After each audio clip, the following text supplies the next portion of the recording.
Athletes, parents, wouldn't it be nice if you could simply transfer your skills from practice to the games? What if it was a seamless process to just put in all of the work, all of the skill development, all of the time in your nutrition, all of the time in your training, and then be able to transfer those skills when the game comes on? I'll tell you a perfect story. There was a first baseman at our college, and he was a left-handed hitting first baseman. And we had a pretty short right field fence in college. And he is a hitter like I've never seen before. In batting practice, he could, if he wanted to, he could hit 75, 80% of his balls that he got in batting practice over the fence easily. Easily. He was a beast. He was a monster in the weight room. He just refined his swing. He took swing after swing after swing after swing after swing. But unfortunately, he ended up with about 8 or 9 at-bats my freshman year. I believe it was his sophomore year. And then he ended up transferring because he couldn't handle what was going on at the time, what was going on in school. And it's applicable to all sports. You know those players that are practice players, right? We don't want to be those practice players. So I want to share with you three tips that you can use to transfer your skills as an athlete from practice to a game, whether you're a parent and you want to share this with your kids or you're an athlete yourself. 3 tips to transfer those skills from the game. So number 1, diving into it, the game, when the game starts, when it's game time, the game is your time to compete. The game is not the time to worry about your skills. It's not to worry about your technique. It's not to worry about, are you moving correctly? Is my body in the right place?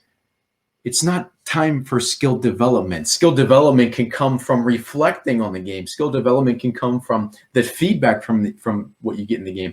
But the skill comes from practice. If you want to transfer your skills from practice to a game, my number 1 tip is focus on competing in the game. Don't worry about your skills in the game. If you want to transfer your skills from the practice field to the game, then the focus should solely be on competing during that game time. Number 2, this actually comes from Kobe Bryant, the Black Mamba. Accept the possibility that you could mess up, that you could look like a fool. You could fall on your face flat out of nowhere and look like an idiot. You could completely botch a play. You could airball in basketball. You could swing and miss in baseball. You could have an error. You could completely kick. You could swing and miss in soccer. You can do a lot of different things in sports and look like a complete idiot. Kobe says, get over yourself, man. Get over yourself. People really aren't that concerned. Who cares if you look like a fool? Who cares if you look like an idiot? Get over yourself. So number 1, get over yourself. And then number 2, take that feedback where you messed up. Take that feedback where things didn't go correctly. Take that feedback where it didn't go as you wanted. Take that feedback and then see how you can get better from it. Take that feedback and see how you can use it to improve. So take the feedback, use the feedback to improve yourself. So number 1, tips for transferring skills from practice to a game. Number 1, the game is the time to compete, not worry about skill development. Number 2, as Kobe would say, get over yourself. There is the possibility that you could mess up. Accept the possibility that you could mess up. If you go into a game tense and saying, oh, I hope I don't mess up. I can't mess up. I can't mess up. I can't screw this up. I can't, accept the possibility you're going to mess up. You're going to screw up. All of the great athletes have messed up. It's, the cliche thing that Michael Jordan missed the game-winning shot hundreds of times, and that's why he's been trusted to take the most game-winning shots in his career. That's the cliche way to look at it, but it's true. Accept the possibility that you're going to mess up. And number 3, the mind and the body affect each other. So tension is unconscious. So what happens to athletes when they get nervous, when they get anxious, fearful, all of these negative emotions that a lot of athletes come up with? What happens? Their heart rate starts to increase. Their breathing starts to shallow. Their palms start to sweat. They start to get a little nervous. They start to get a little worried. But oftentimes it happens, all of those negative emotions, tension, worry, stress, all of those things happen on an unconscious level, right?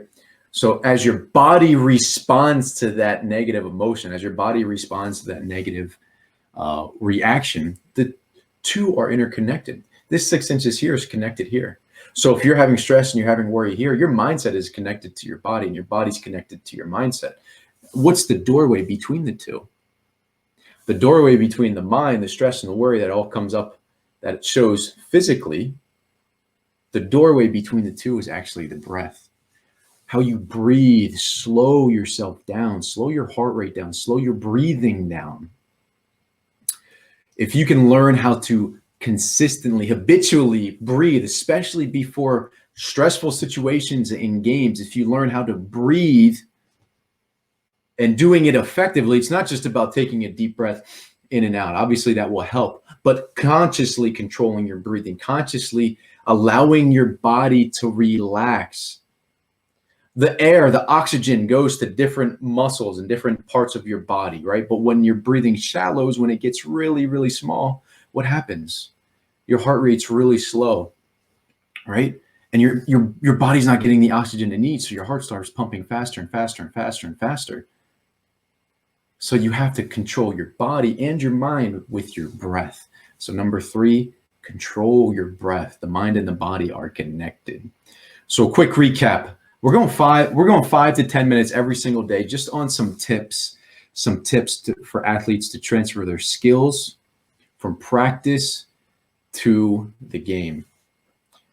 Number 1, the game is time to compete, not to worry about skill development. Number 2, from Kobe, get over yourself.